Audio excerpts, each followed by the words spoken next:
Et puis à 19 ans, il y a eu cette révélation, en fait, quand toutes les pensées se sont arrêtées. D'abord, il y a eu un grand calme, enfin une grande paix. Et puis ensuite, comme il n'y avait plus aucune pensée, il n'y avait plus de temps, parce que le mental, enfin comment dire, l'idée du temps, c'est lié au mental. Oui. S'il y a plus de mental, il n'y a pas de temps. Et puis juste après, il y a eu une vague de béatitude, on pourrait dire. Enfin, c'est pour mettre un mot, mais c'est inexplicable, qui est Mhm. partie des pieds et qui est montée jusqu'en haut de la tête. Et il y avait une lumière très forte sous les yeux, mais pas une lumière qui éblouit. Et puis là, moi j'ai appelé ça la source à l'époque. Et les deux premières pensées qui sont revenues après, la première c'était je veux m'unir à toi. Trop bizarre. Aujourd'hui, je me dis mais comment j'ai pu avoir cette phrase-là alors que j'étais pas du tout là-dedans, tu vois. Moi j'étais un humain normal qui s'occupait pas de tout ça, tu vois. Et zéro spiritualité quoi. Et puis après la deuxième pensée c'était et après je vais en parler à tout le monde. Ah, wow. Et, Ouais, ouais. bah oui. Et donc Mhm. après, il y a eu 17 ans de mûrissement Mhm. pour que ça se révèle et que ça soit stable vraiment, quoi. Mais tu C'est vois, moi, amusant comment on joue, hein. comment tu dis, Gérald? C'est drôle comment on joue, hein. Oui. Mais tu vois, moi, j'ai essayé de la poser, cette question-là, puis ça n'a pas marché. Oui, mais parce que tu sais pourquoi?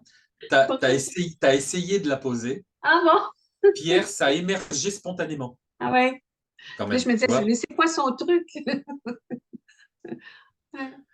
Ouais, souvent on s'imagine que c'est lié à un contexte, donc on essaie Ouais. de reproduire le contexte, comme quand il y en a, ils réalisent le soir en épluchant une pomme de terre, les gens ils essaient d'éplucher des pommes de terre.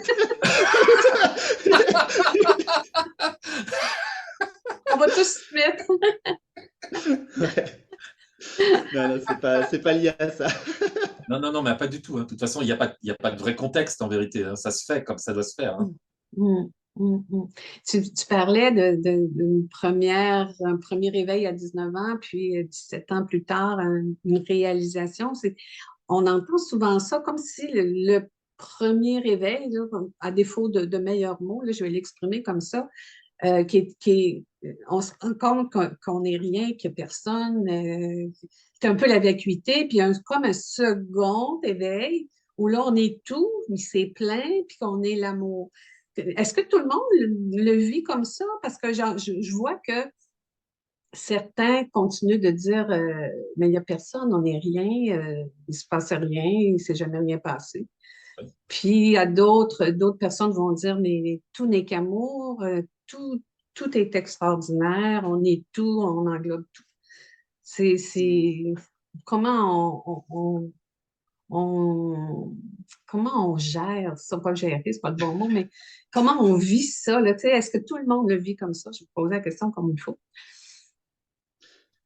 Alors, je suis pas sûr que tout le monde le vive comme ça parce qu'il y a tellement de différences dans les chemins spirituels, dans la façon dont ça va se vivre. Et puis en plus, après, derrière, on met des mots et les mots, ils sont complètement différents d'une personne à l'autre. Parce que des fois, on n'a pas tous Voilà. le même vocabulaire pour décrire les choses. En tout cas, moi, je dirais que l'éveil dont je t'ai parlé à 19 ans, c'était même pas ce que j'appelle le basculement, c'est-à-dire la première étape de la réalisation. L'éveil à 19 ans, c'était la réalisation qu'il y avait autre chose que juste le petit personnage. C'est ça. En fait, j'ai réalisé qu'il y avait, moi j'ai appelé ça la source, mais en fait j'ai réalisé, on pourrait dire, ce que les mystiques appellent le goût de Dieu. C'est-à-dire qu'il y a une rencontre avec Dieu, quoi, avec une conscience, une vie derrière les apparences des choses, on va dire. Mais il y avait encore quelqu'un dans l'expérience. C'est pas parce qu'il y avait plus de temps qu'il y avait pas quelqu'un. Je me sentais encore dissocié de. C'est pour ça que je dis je veux m'unir à toi, c'est que je me sentais dissocié de la lumière quelque part. Et puis après, donc 17 ans plus tard, il y a eu la réalisation du soi. Alors ça, par contre, c'est très fréquent. Il y a quand même deux phases. C'est pas tout le monde peut-être, mais c'est quand même assez fréquent. Il y a une première phase où tu réalises que tu es la conscience absolue, donc tu es la conscience sans forme. Donc là, c'est plus je veux m'unir à toi, là, c'est je suis cela. Tu sais que tu es la conscience absolue sans forme. T'es pas un objet. Quand tu vois le corps, tu le vois vraiment comme un objet extérieur à toi, enfin qui n'est pas toi. Et donc là, tu es en dehors du film. T'es en dehors du monde, quoi. Tu regardes le monde vraiment comme si c'était un truc qui a rien à voir avec ce que tu es. Et depuis cet espace, rien ne peut te toucher. Là, il n'y a plus de souffrance possible, hein. Mais c'est comme Depuis encore cet- dissocié, c'est comme encore deux. Tu es en c'est- dehors du monde et Oui, voilà, c'est ça. La première expérience, tu es encore dissocié. Et après, quand il y a réalisation totale, donc ce que les sages appellent nirvikalpa samadhi, donc état sans différenciation, ou sinon en français on peut dire la fusion totale. Quand il y a fusion, là par contre, tu reconnais, tu te vois dans toutes les formes, tu te vis dans toutes les formes, enfin tu sais que tu es toutes les formes. Et là, en fait, il y a une joie, c'est pour ça qu'on parle souvent de la joie d'être.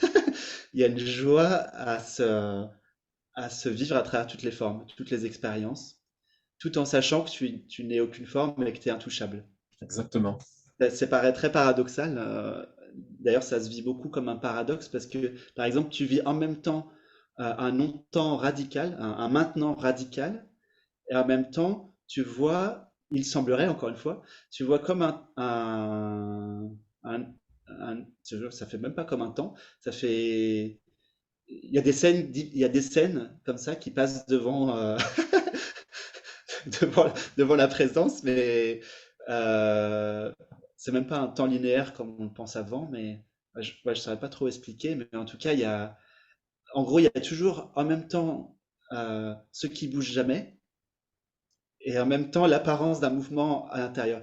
La meilleure métaphore que j'ai trouvée pour expliquer ça, c'est le verre d'eau gazeuse. J'explique aux gens, quand tu prends un verre d'eau, tu mets de l'eau gazeuse dans un verre, est-ce que l'eau gazeuse, elle bouge ou pas? ça bouge pas. Diane, l'eau Non. gazeuse, et pourtant, il y a des bulles qui Ah, bougent dedans. les pétillements, ouais, c'est ça, oui, mais Ouais. l'eau à la surface est la même, non? Là, en fait, on peut dire les deux en même temps. C'est-à-dire Oui. que si tu regardes les bulles, l'eau gazeuse, elle bouge. Et si tu regardes, enfin, si tu identifies les bulles, l'eau gazeuse, elle bouge pas. Ouais.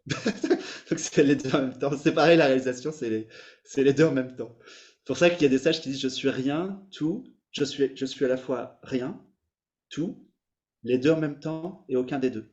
Hmm. Exactement.